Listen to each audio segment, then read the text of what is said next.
is Brand to Local Marketing Strategies, Cracking the Code.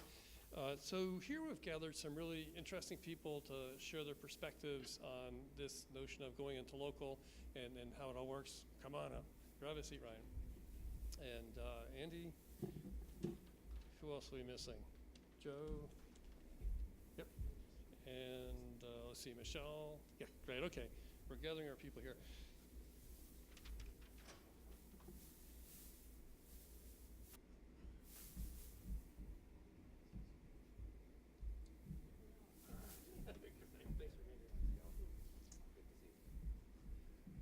Okay, we'll let our panelists get settled here a bit, but we'll do the same kind of thing. What I'm going to do is ask each of the panelists to give us a little snippet, a day in a life, kind of how they're organizing things at work, what's important, what their initiatives are, to kind of get the juices flowing a bit, and then we'll come back and dive into some questions. And the format we'll use for most of these sessions is if you have questions, raise your hand. We want to get you involved. Again, we're aiming here to have sort of a more intimate environment, so ask questions, get some discussion going. Otherwise, I'll keep things moving along here. So let me start with you, Michelle, first. Tell us a little bit about a day in your life. You know, what's important to you, what's interesting, what do you wish would happen, what do you wish wouldn't happen? What's going on? Well, I wish I'd close a lot of deals every day. So I work for a company that focuses on local. We're a full-stack programmatic platform. And I do, similar to what Ryan does, I work with a lot of partners. So I work with a lot of media groups looking to expand reach and, audience extension in the local marketplace. And they do it with precision, delivery and individual reporting and that kind of thing to expand their markets and the ability for their targets. And then the other thing that I also work on, we're just bubbling up, a direct sales program, working with mid-market agencies and tapping into franchisee groups, dealer networks, that kind of thing. People who are struggling to figure out how to localize their brands, as well as co-op dollars and that kind of thing. So every day I'm, either working with direct brands or working with resellers. Great, thank you. Andy?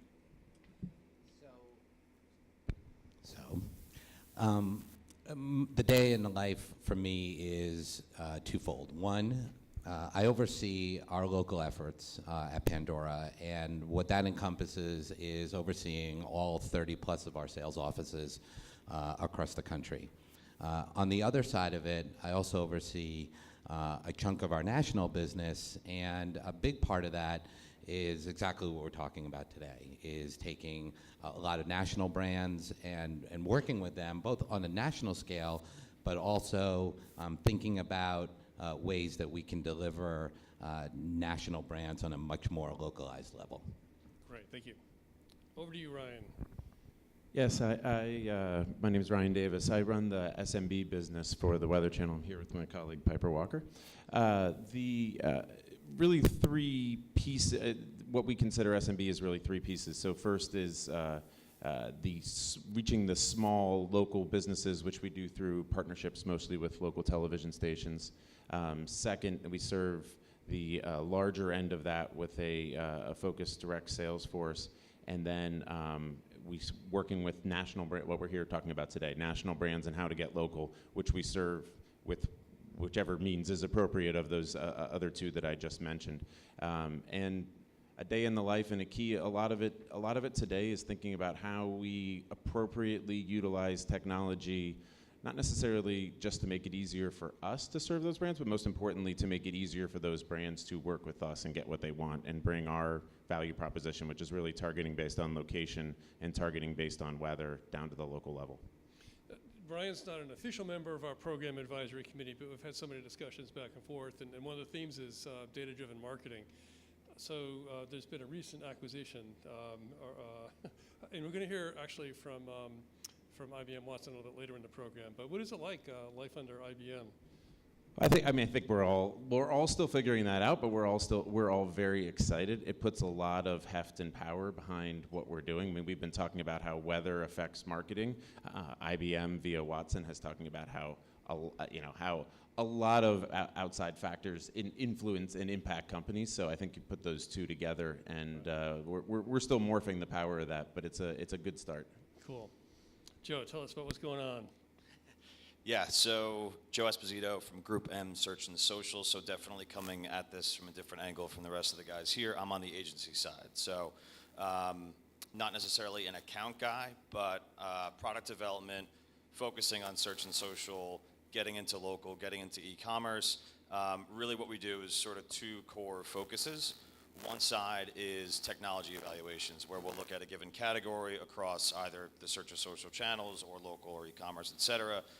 Establish, take a look at that landscape and then establish preferred partners for us to work with, and often, connect the dots kind of from one to the next to sort of the second side of what we do, develop actual products. So, a lot of what the account teams do is just the day-to-day and just churn a bunch of stuff out. What we're trying to do is create a little bit more innovation for all those teams. So we'll work with those preferred partners in technology, develop products, kick those over to the account teams to then basically sell those into their clients as more of a robust sort of holistic solution to really just get their message out there. So, I think your title still says search and social, but not local. But when you were talking, you're saying local is becoming a bigger focus, and you guys spend a ton of money through these platform partners and others. So why? So Bruce was teaching us earlier that it's the three things: search, social, and local are so critical for your clients going forward. And so you're paying more attention to that and starting to organize and execute around that. What's so exciting about local? Why are you chasing local? Yeah, absolutely. So a couple different reasons. One, and primarily, there's a lot of money sitting around that GroupE just does not tap into. To Rick's point, we are the basically the largest spender, buyer of media across the board. But what we're typically tapping is more of the national dollar. So working with brand managers for the overall marketing budgets, but we're typically avoiding, and we're never really tapped into the teams within the brands that are focused on driving sales to the individual stores.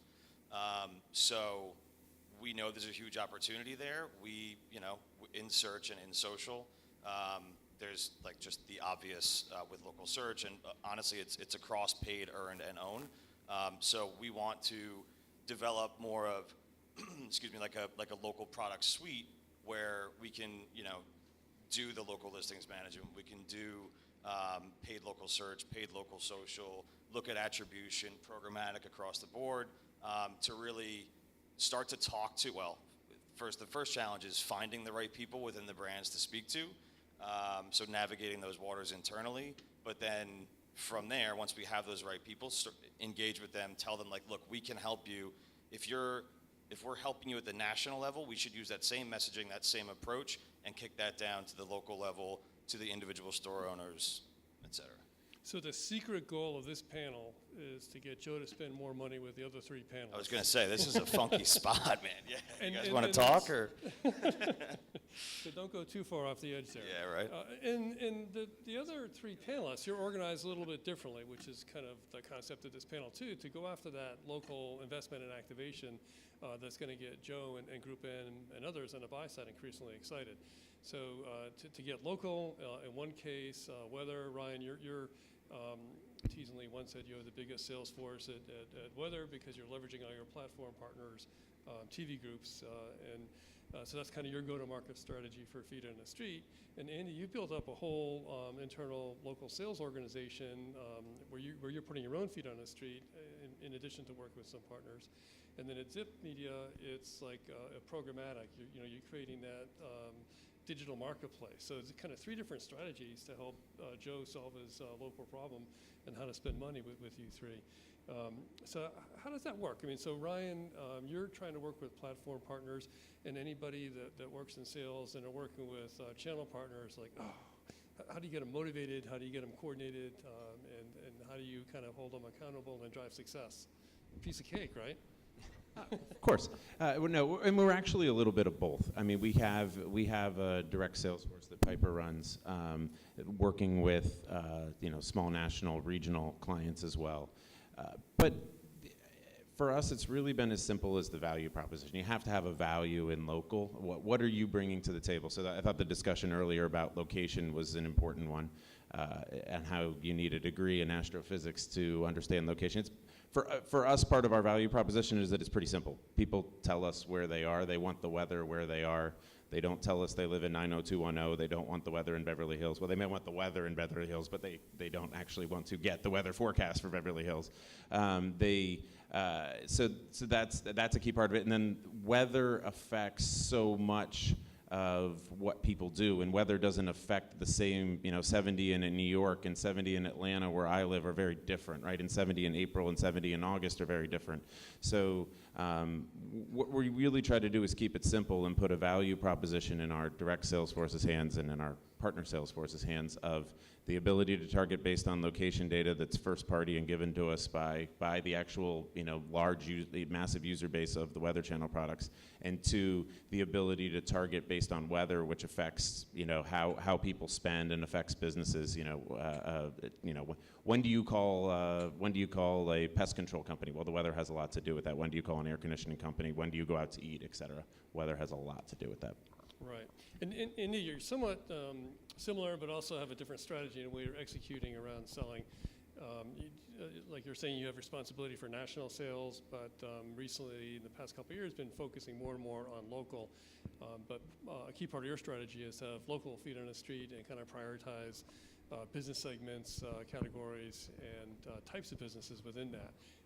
What are some of the successes you've seen and kind of initiatives you have going on to see how you can drive even more success? The way we think about this side of the business, and really the way we think about the business overall, is in a couple of key pillars. One is around scale, right? And we built a very strong listener base of about 80 million people that listen a month. And when you start to cut that and break that down into local markets, we have the size and scale of some of the largest radio stations in any given market. We also think about, in a lot of ways, around quality. We think about, the fact that our entire user base is made up of Pandora. We're not stringing together a network together. What runs on Pandora is on Pandora. We think a lot about data. We have one of the largest logged-in user bases, in the country, and in the medium. And when we think about that, that gives us a lot of power and ability to target, not just on a geo level, not just on a level of gender or anything like that, but even further, we've built custom segments, around 300 different segments and so on. We think a lot about these types of things. We think about audio.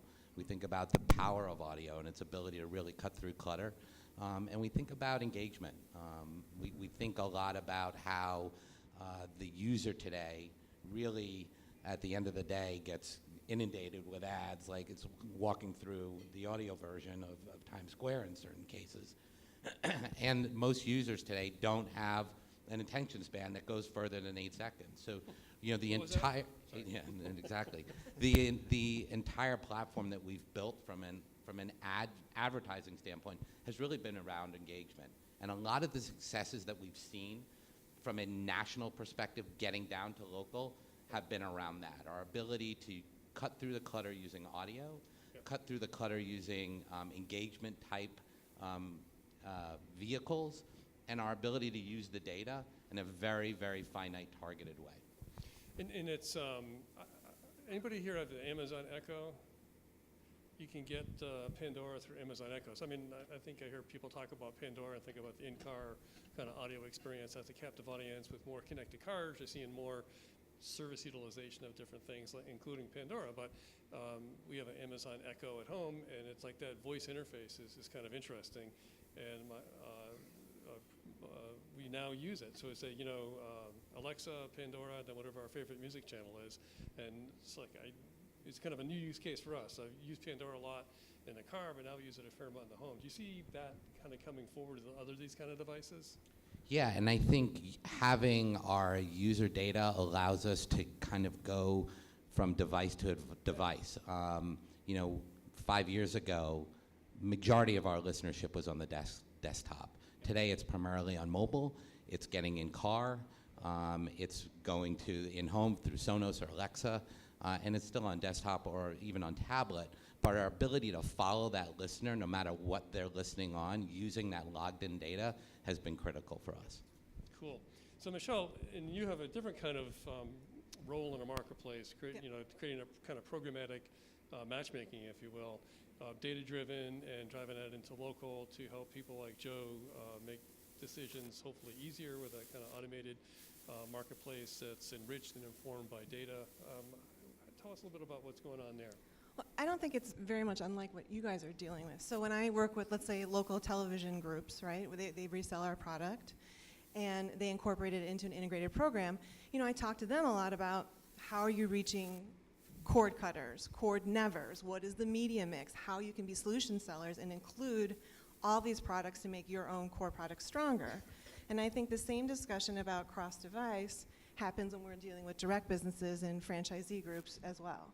So we're talking about how to reach people everywhere they are and then hit them multiply, hopefully not creating too much noise. And that's what I talk about mainly, about the media mix and including precision targeting and different layers of targeting tactics. Are you, so programmatic is so huge and it's coming more into different media types. I mean, it's been Yep. around, in search and display. Most of the trading now is programmatic. But when we start getting into the, like audio and video media, Yep. that's more recent, more challenging, more exciting.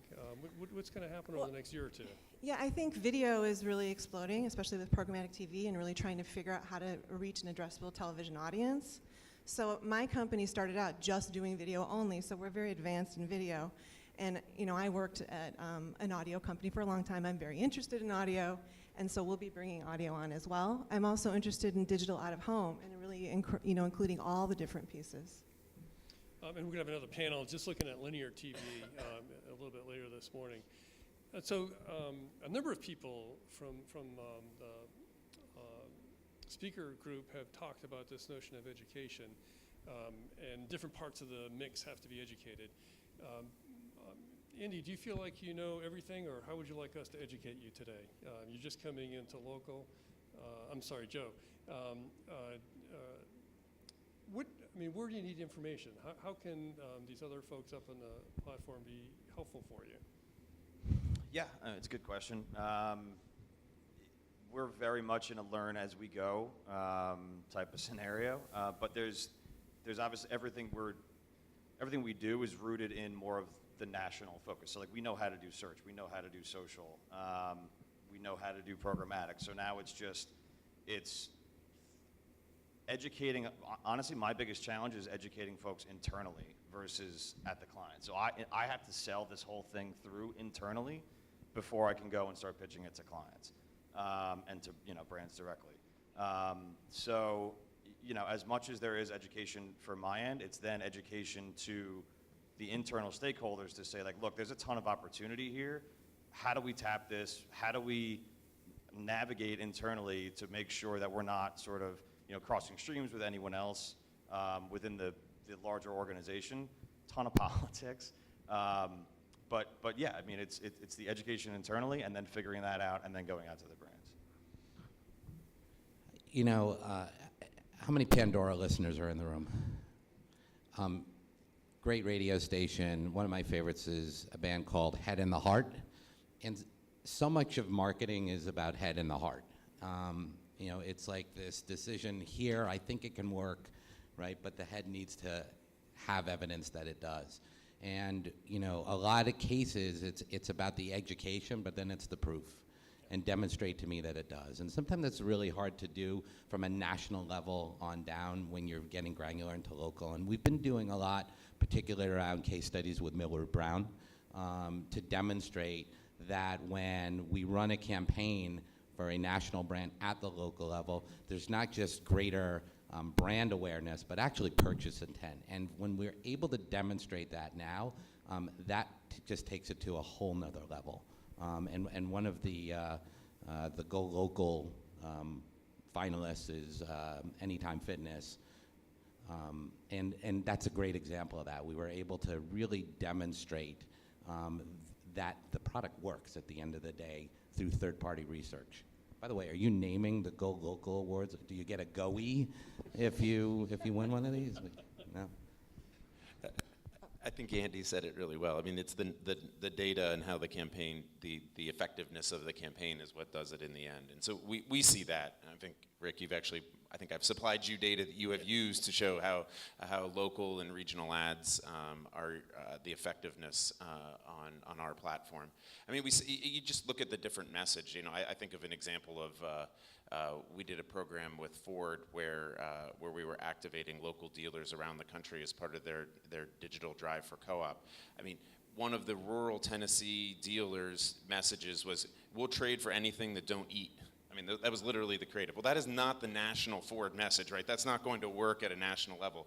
But it was incredibly effective at a local level. They attributed 14 sales of cars that month to that campaign in their, in their local market. So you talk to people differently. You target them. The weather's different. You target them based on different weather conditions. It's a different message, and both are important. But the effectiveness of those local campaigns, we just keep seeing it over and over, and I keep taking them, internally and showing them, Piper does the same and show them how effectively it works locally, and sure enough, we keep driving this business further inside the Weather Channel.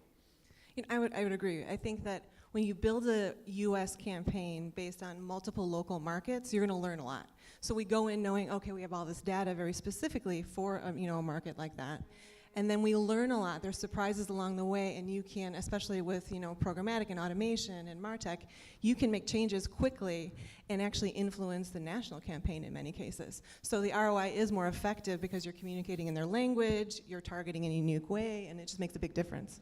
That is a really good point. The ability to affect at different levels, whether it's at the tier 3 level from an automotive on up, and demonstrating, that we're running X thousands of Ford dealers, and the ability to, demonstrate effectiveness that way at the tier 1 level, or at the tier 1 level back down to the tier 2, tier 3 level. It works, very nicely at all different points.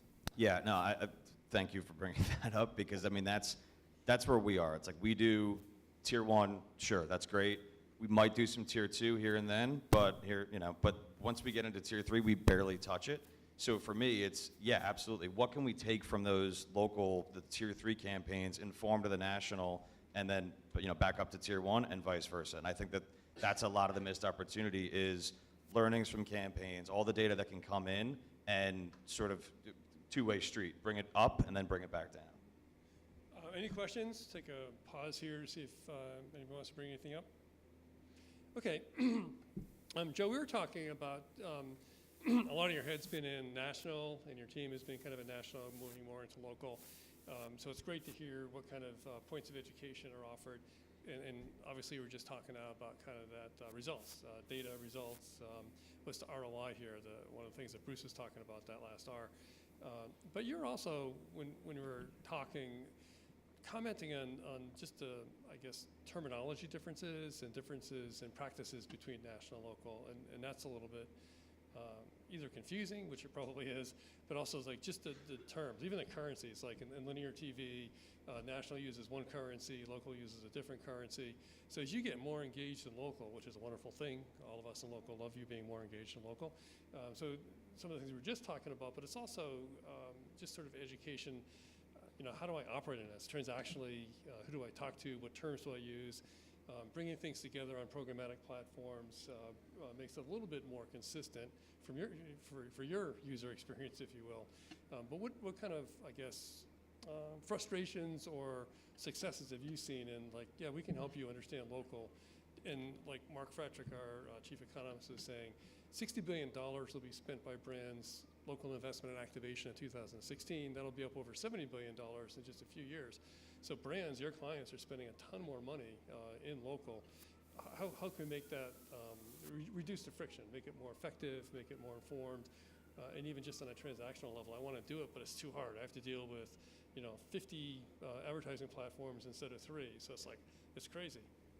Yeah, I mean, for me, the name of the game is just make this whole thing simpler, right? It's where I know we're going to get tripped up as we go down this road of trying to grab more local dollars and start talking to different people within the brands internally.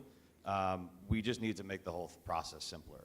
So what I'm trying to do is find the right technologies to make it easier for me and our teams to actually activate these campaigns, but then also to explain it back to the brand exactly what's going on. Here are the metrics that you're working with. The local folks might be might not care about half the stuff that our national client contacts are worried about. So it's understanding what they're really interested in, making it simpler for us to activate, and then making it simpler for us to then go back to the brands to say, this is what worked. If they care, if the local clients care about what happened at the national level, and we can talk about, again, that two-way street, great. If not, just, go with it from there. I mean, I don't think you can underestimate the importance of technology. I mean, we just did a deal with an agency that serves 500-ish home service contractors around the country.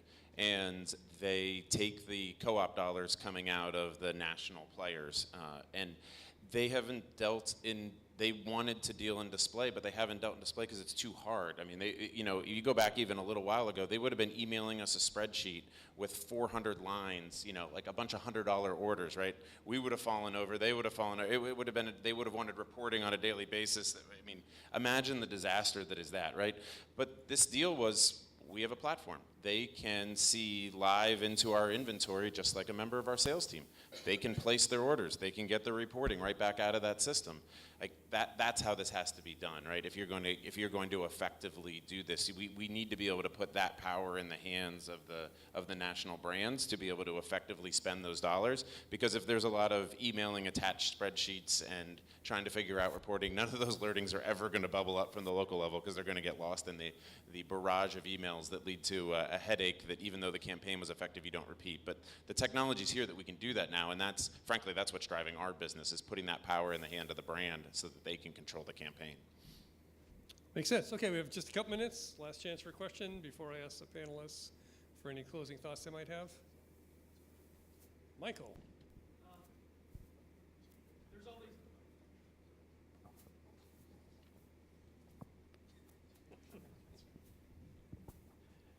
There are these two worlds that, you have the local world, brands that are very locally focused. You have, local publishers that are very locally focused.